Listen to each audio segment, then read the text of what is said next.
Aloha, galera! Projeto Marcas de Combate, falando do livro Mulheres que Correm com os Lobos, de 5 em 5 minutos. Estamos no capítulo 7, falando sobre o corpo, a relevância do corpo, a importância do corpo, o papel fundamental que o corpo tem na nossa vida. E a gente está na etapa 2 na iniciação, lembra? A gente já passou uma série de histórias e a gente analisou uma série de arquétipos e a gente já aprendeu várias coisas e já colocou em prática, espero eu, né? E agora a gente está num segundo momento, olhando alguns assuntos verticais. O primeiro é sobre o corpo, sobre a importância do corpo. Nesse capítulo, ele é um pouquinho diferente, porque ele tem uma história, que é uma história similar a essas que a gente está acostumado a ouvir, onde a gente, né, se conecta com a nossa criancinha de 5 aninhos de idade, deixa entrar a história, por mais fantástica que ela pareça, e observa qual cena ficou mais marcada para nós.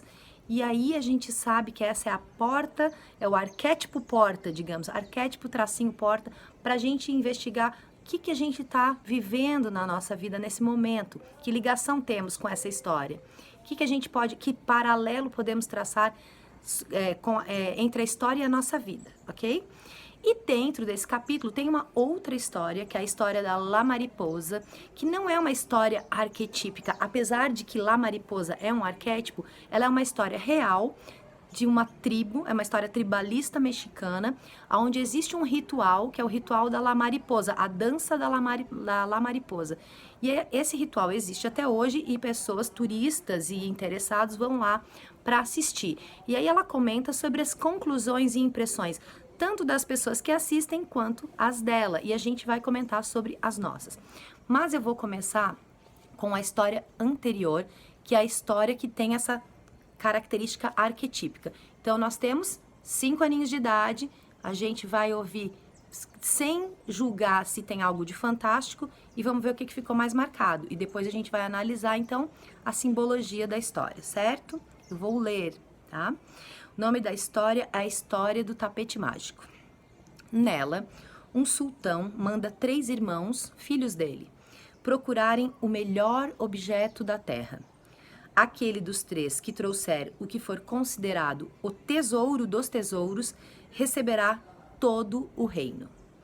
Um dos irmãos procura e traz de volta uma varinha de condão de marfim, com a qual se pode examinar o que se desejar. Outro irmão traz uma maçã, cujo perfume tem o poder de curar qualquer enfermidade.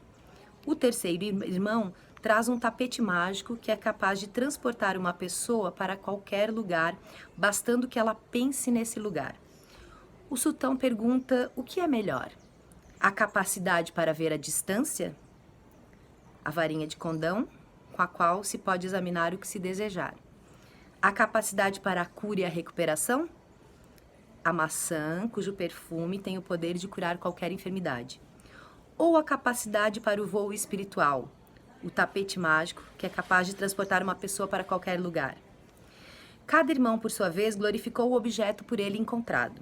O sultão, no entanto, acaba por abanar a mão e proclamar que nenhum deles é melhor do que o outro, pois sem um deles, os outros não têm nenhum valor.